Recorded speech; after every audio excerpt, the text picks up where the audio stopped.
अस्सलाम वालेकुम मेरे समझदार पाकिस्तानियों। मेरा नाम रेहान तारिक है और आप मेरा यूट्यूब चैनल और फेसबुक पेज देख रहे हैं। करोड़ दरूद आकाए दो जहां नबी मेहरबा मोहम्मद मुस्तफ़ा सल्लल्लाहु अलैहि वसल्लम पर। इस दुआ और इस उम्मीद के साथ इस व्लॉग का आगाज करते हैं कि अल्लाह रब्बुल इज़्ज़त इस मुल्क के फैसला साजों के दिलों में समझदार पाकिस्तानियों के लिए नरमी पैदा कर दे। इस्लामाबाद में जो सियासी हलचल जारी थी और जो मुलाकातें पै दर पै बैक टू बैक हो रही थी, उन मुलाकातों का जो नतीजा सामने आया है वो नतीजा देखकर हंसी आ रही है। यानी इस्लामाबाद हाई कोर्ट के 6 सर्विंग जजेस का मुकदमा एक रिटायर्ड जज सुनेगा। यानी हुकूमत की तरफ से वफाकी वजीर कानून आजम नजीर तारण ने अटॉर्नी जनरल के साथ जो प्रेस कॉन्फ्रेंस की है वो भोंडा मजाक नहीं है तो और क्या है कि 6 हाजिर सर्विस जजेस एलिगेशंस लगा रहे हैं इंटेलिजेंस एजेंसीज के ऊपर, इस्टेब्लिशमेंट के ऊपर, और उनका मुकदमा कौन सुनेगा? एक रिटायर्ड जज। पाकिस्तान में हुमूदुर रहमान कमीशन से लेके एबटाबाद कमीशन और एबटाबाद कमीशन से लेके धांधली कमीशन तक हर कमीशन किसी ना किसी रिटायर्ड अफसर की नाक के नीचे बना और अल्टीमेटली उसका नतीजा क्या निकला? 0 जमा 0 बराबर 0। गुज़श्ता रोज से जो कुछ हो रहा है, chief of the army staff general Asim Munir की वजीर आजम शहबाज शरीफ से मुलाकात, उसके बाद अटॉर्नी जनरल वजीर कानून की शहबाज शरीफ से मुलाकात के बाद chief justice of Pakistan justice Qazi Faez Isa से मुलाकात, जस्टिस काजी फायज ईसा की आज शहबाज शरीफ साहब से मुलाकात। ये क्या हो रहा है, क्यों हो रहा है और कौन है इसके पीछे? और आने वाले दिनों में अब इन 6 जजेस को हुकूमत मिलकर एस्टैब्लिशमेंट के साथ कैसे मामू बनाने जा रही है, ये तमाम डिटेल्स आज के इस व्लॉग का हिस्सा होंगी। एक आला तरीन फौजी अफसर को एक अहम सरकारी ओहदे पर तैनात कर दिया गया है। अहम बात तो यह है कि इमरान खान साहब ने जस्टिस काजी फायज ईसा के नाम खत लिखने का फैसला कर लिया और तमाम तर लोगों को, अपने कारकुनान को जो कैद में रहे उनको किसने उठाया, किसने तशद्दुद किया, नाम लेकर व्लॉग करने का कह दिया है। पाकिस्तान तहरीक इंसाफ की कोर कमेटी का एक सख्त तरीन एलामिया भी इस वक्त मेरे हाथ में है, ये पढ़कर मैं आपके सामने रखूंगा। लेकिन उससे पहले मैं इंतहाई अदब से आपसे रिक्वेस्ट करता हूं कि अगर आपने हमारा चैनल सब्सक्राइब नहीं किया तो चैनल को सब्सक्राइब कर लिया। अगर वीडियो पसंद आए तो लाइक और शेयर करना इसलिए मत भूलिएगा कि इससे हमारा मैसेज तक पहुंचता है, और अगर बेल आइकन प्रेस करेंगे तो ऐसी बहुत सारी वीडियोस बर वक्त और तवातुर से आपकी निगाह से गुजरती रहेंगी। अभी जिस वक्त मैं आपसे मुखातिब हूं तो पाकिस्तान तहरीक इंसाफ की कोर कमेटी का एलामिया जारी कर दिया गया है। इस एलामिया के मुताबिक आज हमारी पाकिस्तान तहरीक इंसाफ की कोर कमेटी का हंगामी इजलास हुआ। पाकिस्तान तहरीक इंसाफ ने इस्लामाबाद हाई कोर्ट के जजेस के खत के मंदरजात की तहकीकात के लिए वफाकी हुकूमत की जानिब से इंक्वायरी कमीशन के कयाम और इसके जरिए तहकीकात को मुकम्मल तौर पर मुस्तरद कर दिया है। मुल्की अदलिया और कानूनी मफाद से जुड़े इस हसास तरीन मामले पर चीफ जस्टिस की वजीर आजम से मुलाकात पर नहायत तशवीश का इजहार किया गया है। मामले को अदालत उज़्मा के लार्जर बेंच के सामने रखने और खुली अदालत में इस पर कार्रवाई के मुतालबे का अहादा किया गया है। इस्लामाबाद हाई कोर्ट के जजेस का खत वफाकी हुकूमत की एजेंसियों के खिलाफ एक फर्द जुर्म है। कोर कमेटी तहरीक इंसाफ मुअज़्ज़ज़ अदालत आलिया के हाजिर सर्विस जजेस के संजीदा तरीन मरासले की एक रिटायर्ड जज के जरिए तहकीकात आज़ादाना, गैर जानिबदाराना और शफाफ तहकीकात से एक भोंडा मजाक है, ये कोर कमेटी कह रही है। अपने खत में इस्लामाबाद हाई कोर्ट के जजेस ने चीफ जस्टिस ऑफ पाकिस्तान और सुप्रीम जुडिशल काउंसिल के सामने अदलिया के वजूद को लाहक बुनियादी चैलेंज को बेनकाब किया है।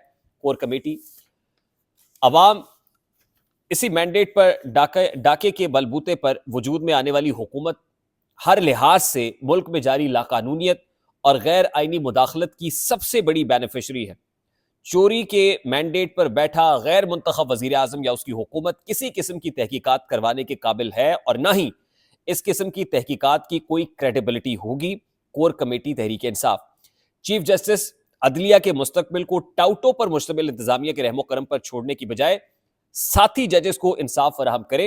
हाई कोर्ट के जजेस के मुतालबे की रोशनी में जुडिशल कॉन्फ्रेंस भी तलब की जाए और हर सतह के जजेस को इस मौजू पर हकायक कौम के सामने रखने का मौका दिया जाए। पाकिस्तान तहरीक इंसाफ की कोर कमेटी ने अपना मौक़िफ़ वाज़ेह कर दिया है। ना सिर्फ ये बल्कि बानी पीटीआई और साबिक वज़ीर आज़म इमरान खान ने जस्टिस काजी फायज ईसा को खत लिखने का फैसला भी कर लिया है। चीफ जस्टिस ऑफ पाकिस्तान को लिखने जाने वाले इस खत में पाकिस्तान तहरीक इंसाफ के साथ जो कुछ हुआ और अब इन जजेस ने जो तबले जंग बजाया हुआ है, इस पर चीफ जस्टिस से तहकीकात का मुतालबा किया जाएगा।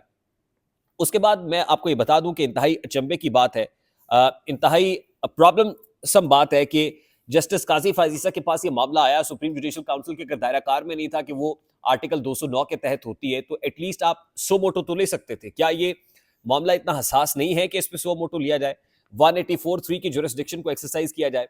और अचंभे की बात तो ये भी है कि जस्टिस काजी फायज ईसा और मंसूर अली शाह और फिर वजीर आजम, वजीर कानून, अटॉर्नी जनरल की इस मुलाकात में मुनीब अख्तर जो है ऑनरेबल जज है, उनको क्यों नहीं बुलाया गया? फिर जो फुल कोर्ट का इजलास हुआ जिसमें कल हमारी मालूमात के मुताबिक खासी गर्मा गर्मी हुई है, तो क्या आपने फुल कोर्ट में मौजूद जजेस को बाईपास करके हुकूमती इमा के ऊपर आपने उनके साथ इंडोर्स कर लिया, ये तौसीक कर दी कि आप जाइए और कमीशन बना दें और तहकीकात करें? अब सुनने में आ रहा है कि सुप्रीम कोर्ट ऑफ पाकिस्तान के फुल कोर्ट इजलास का एलामिया जारी किया जाएगा। भाई ये हमने कल भी सुना था कि फुल कोर्ट का एलामिया आएगा, लेकिन एलामिया कोई नहीं आई, यानी खाया पिया कुछ नहीं, गिलास थोड़ा बारह आने। तो जजेस इस वक्त इस पर क्या राय रखते हैं, जिनकी इस वक्त जिनको खतरात लाहक हैं, जो इल्जाम लगा रहे हैं, जो कह रहे हैं कि हम गैर जानिबदार फैसले नहीं कर सकते, हमारे फैसलों पर कोई और हावी होता है, तो उन्हीं जजेस के इन इल्जामात पर आप एक रिटायर्ड जज से, तो वो जो रिटायर्ड जज आएगा तहकीकात के लिए, क्या उस पर कोई हावी नहीं होगा? और क्या वो रिटायर्ड जज जिस वक्त ड्यूटी दे रहा था, तो क्या उसने आजादाना फैसले किए थे, गैर जानिबदाराना फैसले किए थे?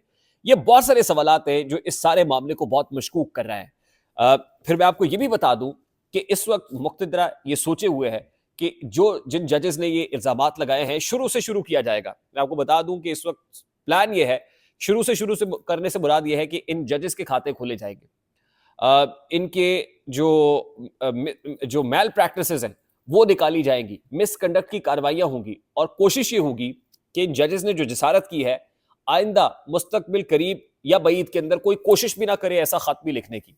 ये वंस फॉर ऑल मामला ठप कर दिया जाए और इनको निशाने इबरत बना दिया जाए। कुछ लोगों का तो ख्याल ये है कि बिल्कुल ऐसे ही जैसे 9 मई एक हमला था, तो उसी तरह से ये एस्टैब्लिशमेंट के ऊपर और इंटेलिजेंस एजेंसीज के ऊपर लिखा हुआ खत एक हमला है, और अल्टीमेटली इन हमला करने वालों को मजा चखाना है। तो लग तो ये रहा है कि this is going to be another way around, यानी ये जो तहकीकात का मुतालबा कर रहे हैं, असल में अब इनकी तहकीकात होगी, इनसे रसीदें मांगी जाएंगी, इनको पूरे तरीके से तहकीक होगी, स्कैनिंग होगी, और उसके बाद आप देखेंगे कि या तो निकाल दिए जाएंगे या फिर निकाले जाने से पहले ही लोग अपनी इज्जत बचा के निकल जाएंगे, यानी मुस्ताफी हो जाएंगे, इस्तीफा दे देंगे, रिजाइन दे देंगे। यानी इंतहाई अजीब बात हो रही है, इंतहाई गैर मामूली बात हो रही है, और ये तमाम तर एक्सरसाइज के बाद हो रही है कि जो गुज़श्ता 24 घंटे में इंतहाई हंगामी मुलाकातें इधर से उधर इधर हुई हैं, उसके बाद ये शक्ल निकल के सामने आ रही है।